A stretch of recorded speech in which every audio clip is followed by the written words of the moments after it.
Okay, everyone. Welcome to the Chapter 4 lab for MI205. What we're going to cover today, I'm going to go ahead and work through some of the exercises and the homework. And if you have any questions from the material that we covered, please post them. We'll be here today for as long as it takes me to get through the exercises and to answer your questions. And then from there, we'll probably end the class. So I think it will go either as long as we need to or until 2. So let's see how long it takes us. Okay, so we covered the data summary chapter on Tuesday. And what we want to do today is we want to exercise some of those skills that we learned. And the first thing we're going to do is we're going to go ahead, and one thing I hadn't told you, and some of you figured it out probably, and then I think I posted a message letting everybody know. There are a number of built-in data sets in R. I don't know that there's necessarily an easy way to find out which ones they are, but most of the ones we're dealing with today are built in, so they come along with R. And the first example of that would be the chick weight data set. And if we just do something like data chick weight, that'll actually go ahead and load that data set in. And then if we did something like head chick weight, it'll tell us what's there. Now, the question really is load the chick weight data set and determine the number of weight observations per diet. Well, just looking at the chick weight data set, you may or may not have realized, what was inside of it or what the data were. So you can always look in the help file. So if I do question mark chick weight, what comes up over here in the help screen basically is some information about it. It tells you how many rows and columns, and it tells you what's in each one. So weight's a numeric vector given the body weight of the chick times the number of days since birth. Chick is an ordered factor level with an identifier for each chick. And then diet indicates the experimental diet the chick received. So the first thing we want to do is we want to determine the number of weight observations per diet. So we know there's likely 4 diets. So what we can do is something like the following, something very, very simple, like table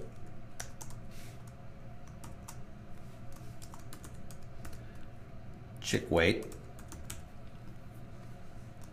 $diet.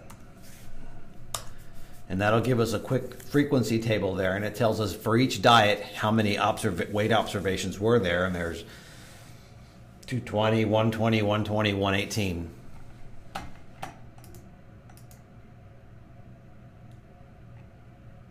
Sure, how about if I speak a little bit closer? That should help. I wasn't actually speaking closer to the mic, so there, that should help now as far as the volume goes. Yeah, that's about up as loud as it's going to get. Okay, so what we did was we just figured out what the number of weight observations was per diet. So now we want to know how many weight observations there are per chick.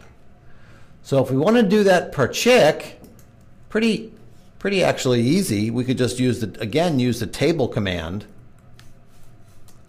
And instead of saying diet, we would just say chick. And so now again, the output is kind of maybe in some ways tough to read, but basically the chick is the first row and the third row. They're the unique levels of chick. And then the number of observations per chick are underneath it. So there's 2 for 18, 7 observations for 16. And if we didn't believe it and we wanted to check it, we could always use some of the other skills that we've developed. Let's do chick weight. Chick weight. And maybe we could subset it on, I don't know, chick equals 16. And if we did that, we should see 1, 2, 3, 4, 5, 6, 7 observations. 7 observations, just like we had from our table chick $weight. So that was a relatively straightforward question. Let's go to the next set of exercises that we had to do today. Now we're actually loading the sleep, and this is for those of you who are following along or looking at the PDF. We're in section 441 exercises. So this one actually said let's load the sleep data set. So let's, assuming we don't know what sleep it entails, we can do $sleep, and that'll give us some information about the sleep data set. So it's data of 2 drugs that increase the hours of sleep compared to control on 10 patients. So it has 2 observations and 2 variables, the group factor, which is the drug given, and then the increase in the numeric hours of sleep. So we could still do, if we wanted to, we could still do something like head, sleep. And that'll just kind of give us an idea of the columns that are in that. And if we wanted to know how many groups there were, we could do something like unique sleep $group. And we know there's 2 levels. There's 2 groups in there. So now it's just as simple as determining the average number of the average sleep increase in hours per drug. Well, that's not actually too bad. We could use something like t-apply, like I have listed up here. Just paste that down here. So what are we doing? Okay, well, we're saying we're using t-apply, and the item that we're going to apply it across is the extra column. The index that we're going to apply it against is the group column, and the function is going to be mean. So this is going to give me the mean of the extra column by group. And that's exactly what we're looking for. So in this case, if we're saying, wow, which drug here, if I had to increase my hours of sleep per night, I think I'd probably want to take drug 2. It seems a lot better on average. You could also do this other ways too. We could also do this with aggregate. So let's say we did this with t-apply. We could also use something like aggregate.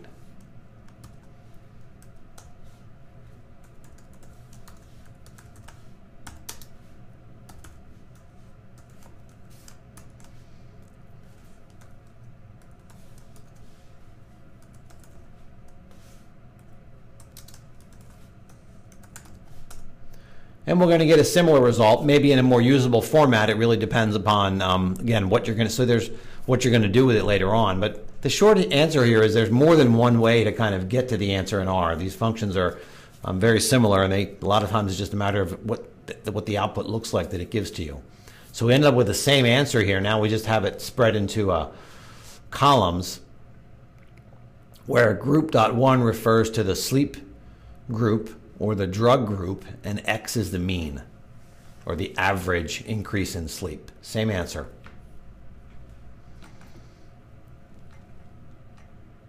Okay, so then the second part of 4.4.1 exercises were to load the women data set and determine the average height and weight using apply and lapply. So again, let's take a quick look. It's always a good idea to know what kind of data we're dealing with. And so this gives the average heights and weights for American women aged 30 to 39.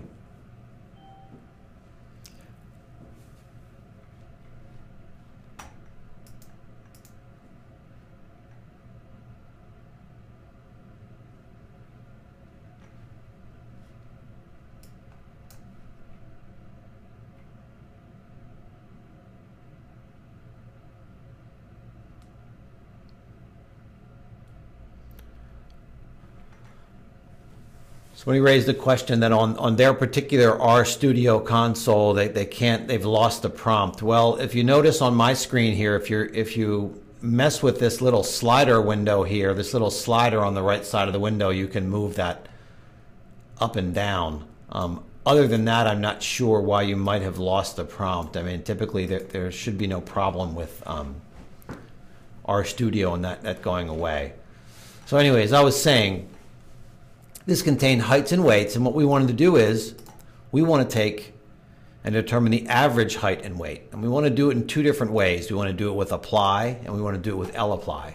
So let's first do it with apply.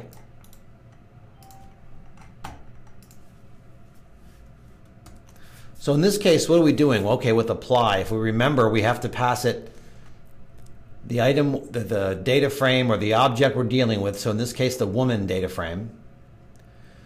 The margin we want to apply it against, which is 2, stands for columns, and the function is mean. So what does it do? It takes the mean, height, and weight for the women data set. So how else might we do this? Well, we could also do it with lapply.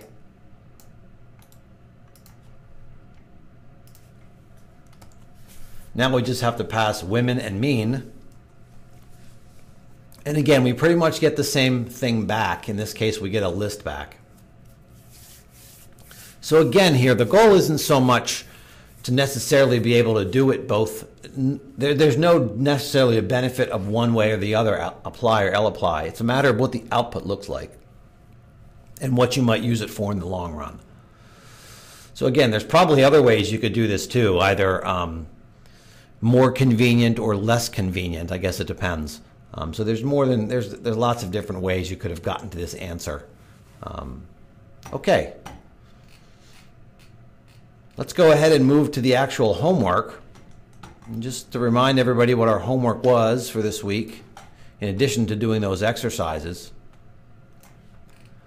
we wanted to read in the data 5 CSV file that I provided and create a new data frame containing the average dependent variable and creatinine clearance by day. And then using that same data 5 CSV, calculate the mean, median, and maximum weight by day. And I also said be careful because I've told you there's NAs in the weight variable. How can we deal with these? So let's go ahead and do those two first. Okay, so the first thing you should have had to have done was actually read in the data set. And this is the data set I supplied along with the files last week on Tuesday. So again, one way to get this in is simply to use read.csv because it is a CSV data set. I'm passing it the path to my file, as is equals true. Again, so it doesn't do any kind of factor conversion. It just reads in the numbers as they are and possibly as character. And then finally, header equals true because I know that this particular data set has a header on it. So if I do that, everything was read and fine. Now we can take a look at what data 5 looks like. We can do a head data 5. And if we do that, we can see again, this looks pretty much like maybe a data set we might use for a PK analysis where we have individual IDs and concentrations and amounts and rates and times. Maybe we want to take a look at the summary of this and see what the results are. And the first thing we'll notice here is we'll notice all of these are being treated as continuous variables because it's calculating a min and a median and a max, except for weight. And weight, because it has missing values in it, was read in as a character value because otherwise it would have tried to read it in as something like a factor. But since we said as is equals true, it read it in as a character. So now we've got to do something with this because we can't operate and calculate a... Well, actually, first we're going to do is we're going to calculate the average DV and creatinine clearance by day. We don't get ahead of ourselves. But one of the things we can do also is we're going to go ahead and change weight to a numeric variable. Very simple to do, as numeric, a function, taking as an argument the variable that you want to change to numeric. And if we go ahead and do that, of course, we know that there are NAs. I pretty much told you that from the homework. Now if we do a summary on this, what we're going to see is now we're actually seeing weight being treated as a continuous variable, and it tells you how many NAs there are. So summary on your data frame you brought in can be a very crude way of doing things, but it's very helpful to finding out little errors like that or little things you need to fix. Okay, I didn't tell you actually how you had to do this, so you really had, it was up to you how you wanted to create this new data frame with average DV and creatinine clearance. One possibility is that you use aggregate. If we use aggregate, the first argument is going to be the objects you want to work on. So in this case, we're limiting it to the DV and creatinine clearance columns. The second argument by is a list of index variables, and so we're indexing it by day. And then the third is the function that we want to apply. So we want to apply the mean by day for DV and creatinine clearance. So if we do that, we can take a look at the result. And what we'll see here is, again, the typical output that we would expect to get from aggregate, which is a grouping variable that's day 1 and day 2, and then our results over here on the next two columns. So DV is the dependent variable in this case, so the average on day 1 and 2, and then the average creatinine clearance. We could have also, let's just say that you wanted to do this by ID instead of day, or you wanted to do it by both day and ID. We could have done something like this and passed it more than one grouping or by variable. And if we did that, now what we're going to see actually is a little bit differently, because now we're seeing, just go to the top of this, group 1 is the day, group 2 is the ID. So now we have day 1 ID 1, day 2 ID 1, day 1 ID 2, and so on down the line, and it calculates the average dependent variable and creatinine clearance across both of these days. So obviously one thing we can see here is that creatinine clearance obviously is changing between day 1 and day 2, as well as the dependent variables changing between day 1 and day 2.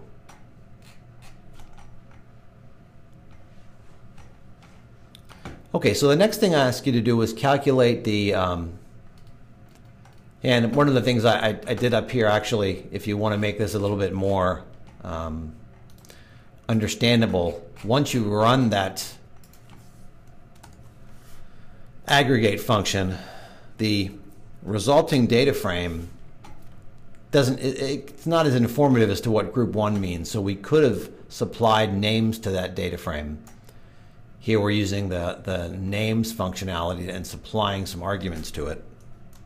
And if we did that, and then we took a look at what that data frame looks like now, we've actually just supplied a nice header for the first column day, so you can see what it is. Just a way of cleaning up your results so that maybe if you want to do plotting or something later, it's easier to do.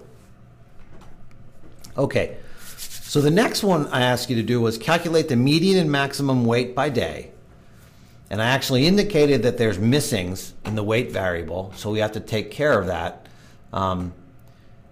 One way we could calculate that is with t-apply.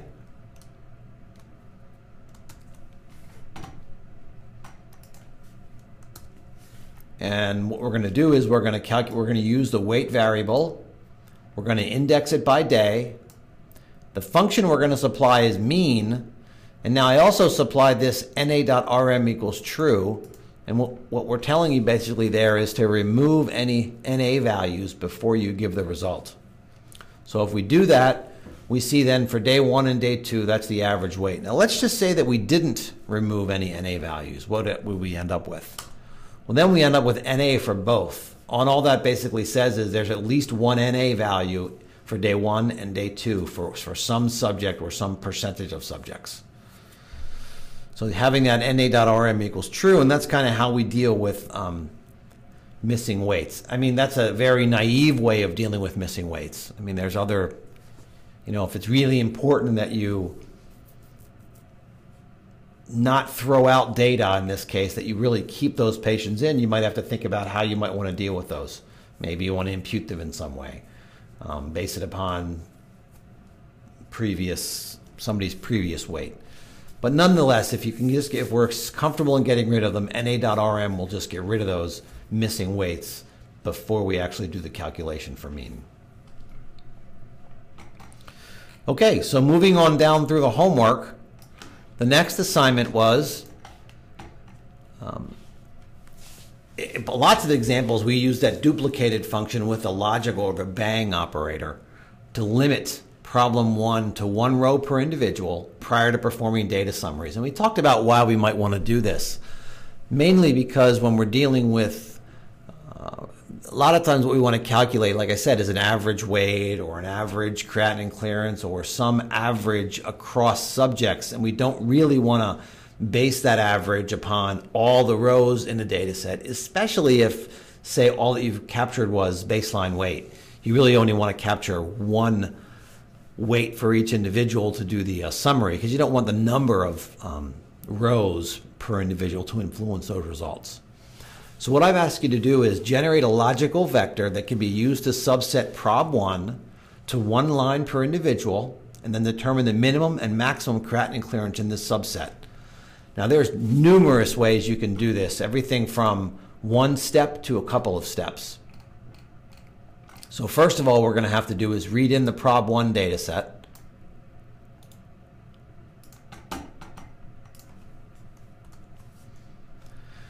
And this time we're going to use the read table because it's not a CSV file, it's a tab delimited file. We're not going to skip any lines, and we know the first line is the header. So we could take a look at prob1, and it looks very similar to the data5.csv file. So what do we want to do? We want to create a logical vector so that we only capture the first row or one line per individual. So one way we could do that is something like the following. Now this on the left of the assignment sign is just, I can call it whatever I want. There's nothing unique there. But I'm going to say bang duplicated, which is not duplicated, and I'm going to say prob1 $ID. Now if we take a look at the first couple of lines of id.ind,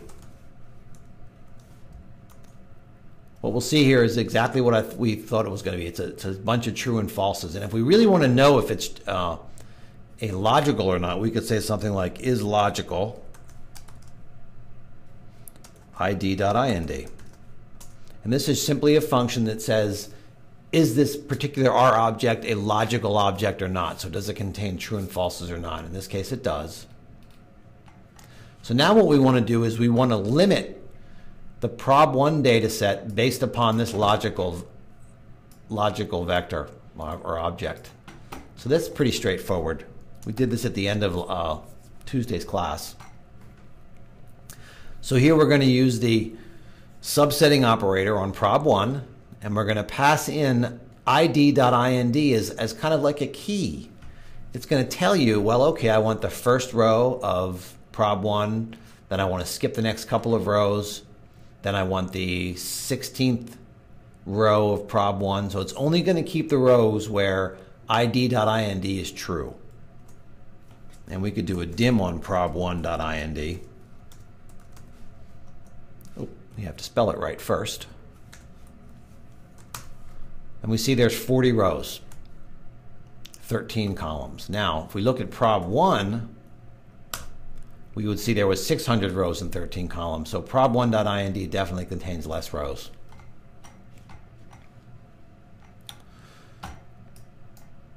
Okay, so what was our homework? So it was to now determine the min and maximum creatinine clearance in this subset. Well, we now have a subset of data frames, so we could do something like this: range prob1.ind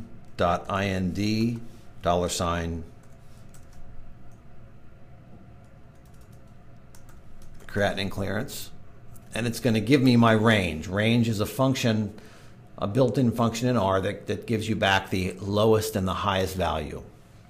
Could have done other things too. You could have used the min and max function to calculate it. You could also done this in kind of one step and get something back that you might be useful, or one step I should say. We could do something like use tapply. In order to use tapply, though, we'd probably have to set up some grouping variable first so that we can apply, or some index variable. So we'll generate a grouping called 1, then we'll tapply to get the range. This is probably more trouble than you have to. In this case now the X object is creatinine clearance, the index is the group value, and the function is the range. and you're going to get the same result back again. So again, there's more than one way to handle this, to answer this question. Again, it depends upon what it is that you want to do with the data after you have it. Results are the same, and one might argue that this argument above here, range prob 1 IND creatinine clearance, just probably gives you back a more usable value. It's a simple vector with 2 values in it.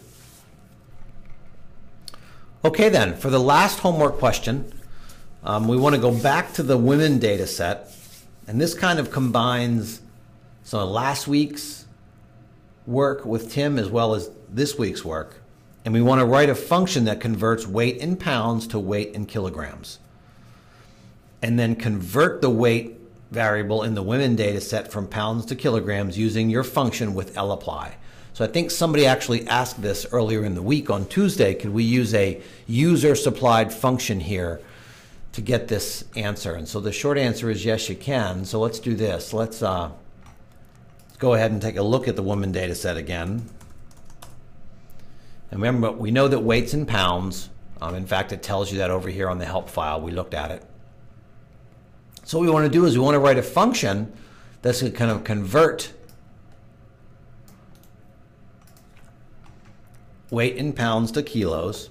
And so I've taken the liberty of writing one myself here. And so what's this function? Well, the function is going to be called weight in kilos. It's going to take as an argument x, and it's going to divide x by 2.2, and it's going to round it to 1 digit. So 1 digit on the other side of the decimal place. And then it's just going to simply return that value. Very simple, basic function. Now we want to use lapply to apply that function across our data set. So if we do something like this, lapply takes as an argument the vector you want to apply it across and the function you want to apply. So if we do that, we can see now that we get back a list from 1 to 15 with the pounds converted to kilos. Now what we also, though, what we might want to do is not just output this to a data frame, to a new object. We might want to put this right back into the women data set. So lapply gives us a list of 15 items, and we know that the women data set is 15 items long, so we're going to create a new variable called kilograms inside of women, and we're going to use lapply with the unlist function. So it'll take that list and we'll break it back down into individual items. And now if we do a head on women, we'll see now that we have a new column called kilograms, which is actually simply weight divided by 2.2 pounds.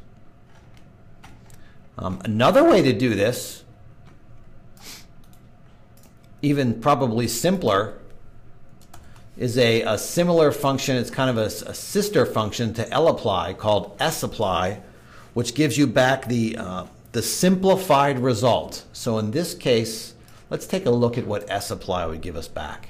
So if we use sapply, again, we're operating on women on weight, on the weight column of women. We're going to apply our function, and we're going to say simplify equals true. And it's going to give us now back a simple vector, which is really the same thing that unlist gave us. Exactly the same thing. So sapply is just kind of I guess you should say a subset really of lapply, or a sister function. And so what we could do is we could do something like the following. We could take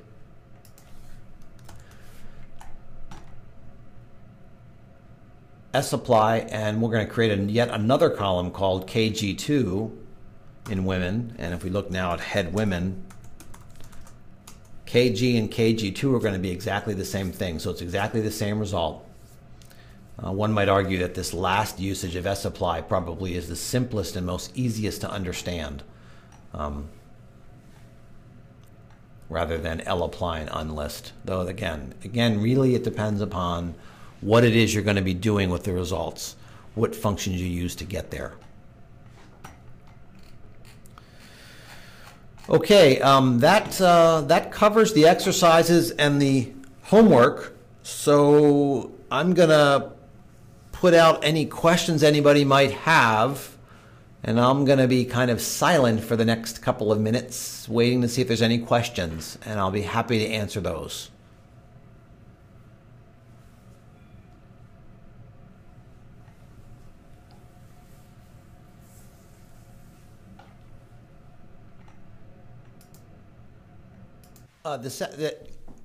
Somebody asked, is the session done? Actually, if there are no more questions, we're going to go ahead and end it.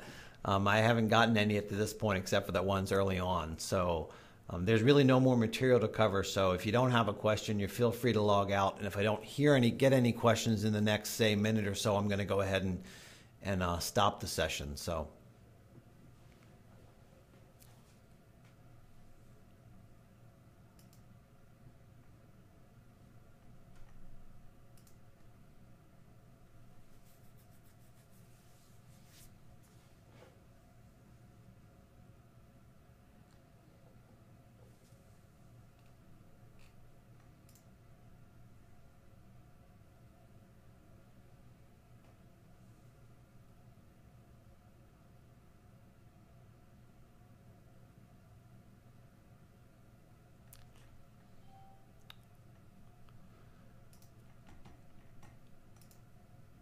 Yeah, actually, so the question actually is can you show me how to make a summary table and export it to an RTF file? Well, what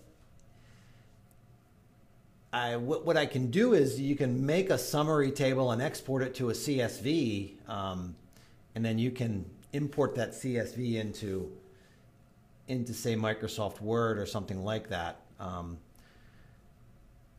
mean, in fact, we've actually moved away from, say, flat CSV files as output, and we actually moved here at where we are to using something like LaTeX.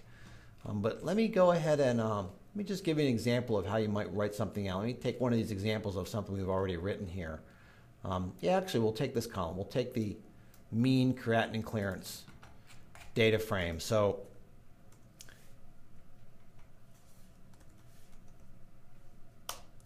this particular object, mean creatinine clearance DV, is a summary table, summary by day of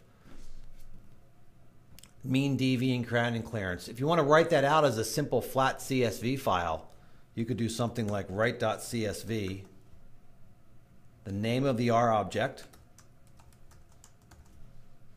and the file you want to write it to.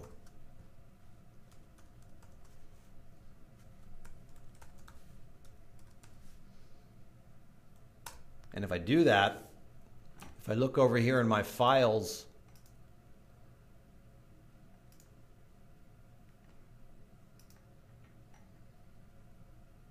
directory now, what I have over here is a file called summary.csv, and I can just click on that and we can see that what this actually says. Now some of this is probably not what you necessarily want. You'll notice there's some quotes in here and they've actually output the row numbers. So we can tweak write CSV a little bit with some other options, such as quotes equal false,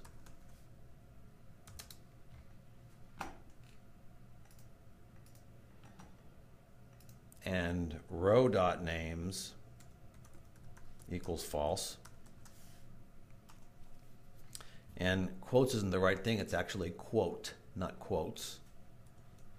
And if I do that now, I wrote that out again, and if I click on summary.csv now it's probably something more like you'd like to see here. We have day, mean DV, and mean creatinine clearance, and we have our values that we got from the average from within R.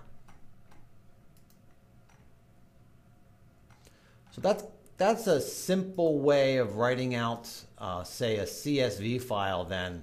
Actually, that'll import very nicely into a table inside of Word.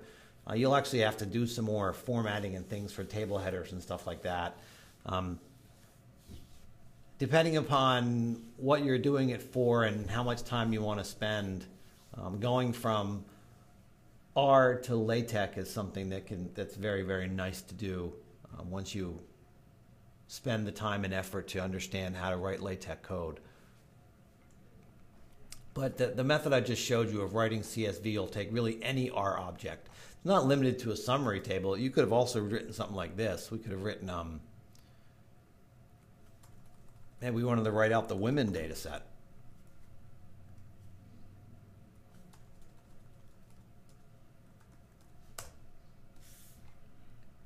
And so now we could say, now we actually have access to the women data set somewhere outside of R. So you can actually export that as well using write.csv. And that'll go ahead and write out a comma delimited file for you, which can be very nicely imported into something like Word.